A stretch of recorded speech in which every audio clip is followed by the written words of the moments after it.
సంసారమిది బుద్ధి సాధ్యము గుణకర్మ గణబద్ధమజ్ఞాన కారణంబు కలవంటిది ఇంతియ కాని నిక్కము కాదు.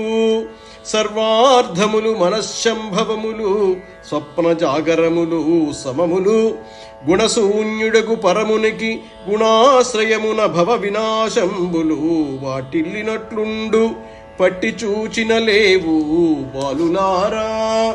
కడగి త్రిగుణాత్మకములైన కర్మములకు జనకమై వచ్చు అజ్ఞాన సముదయమును ఘనతర జ్ఞానవహ్నిచే కాల్చిపుచ్చి కర్మ విరహితులై హరిగనుట మేలు. ఈ సంసారం కేవలం బుద్ధి వలననే ఏర్పడుతుంది. ఇది సత్వ రజస్తమో గుణాత్మకాలైన కర్మలలో బందీ అయి ఉంటుంది. ఇది అజ్ఞానానికి మూలమైనది.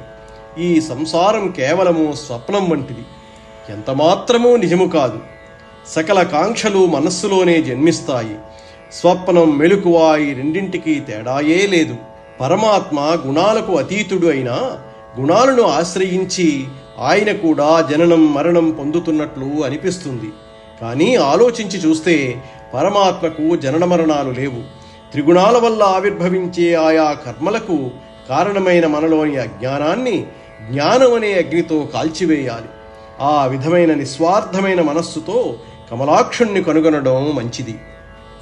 కాబట్టి బాలకులారా, గురువులకు సేవ చేయటం, సమస్త ఫలితాన్ని భగవంతునికి సమర్పించటం, సజ్జనులతో స్నేహం చేయటం, దేవుని విగ్రహాన్ని ఆరాధించటం, శ్రీహరి కథాశ్రవణం, వాసుదేవ మననం, నారాయణ సంకీర్తనం, విష్ణుపాద ధ్యానం, విరాట్ స్వరూప దర్శనం, పూజనం మొదలైనవి జ్ఞాన వైరాగ్యములను కలిగిస్తాయి. ఇవి భాగవత ధర్మాలు. ఈ ధర్మాలపై ఆసక్తి కలిగి ఉండాలి. ఈశ్వరుడైన భగవంతుడే ఆత్మస్వరూపంతో సర్వ ప్రాణికోటిలోని ఉన్నాడని తెలుసుకుని మనం వాటిని ఆదరించాలి.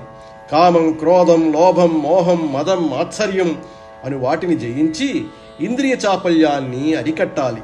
ఆ విధంగా భక్తితో భజిస్తే భగవంతుడైన శ్రీహరి సాన్నిధ్యం తప్పకుండా లభిస్తుంది. చిక్కడు వ్రతముల క్రతువుల చిక్కడు, దానముల శౌచశీల తపములం చిక్కడు, యుక్తిని భక్తిని చిక్కిన క్రియన్ అచ్యుతుండు సిద్ధము సుండీ. మిత్రులారా, ఆ భగవానుడు గాఢమైన భక్తికి చిక్కినట్లుగా దాన వ్రతాలకు, శౌచశీలాలకు, జపతపాలకు, యజ్ఞయాగాలకు, నియమనిష్టలకు చిక్కడు. భక్తి ఒక్కటే ఆ స్వామిని పొందే సాధనం, మరొక మార్గమే లేదు. చాలదు భూదేవ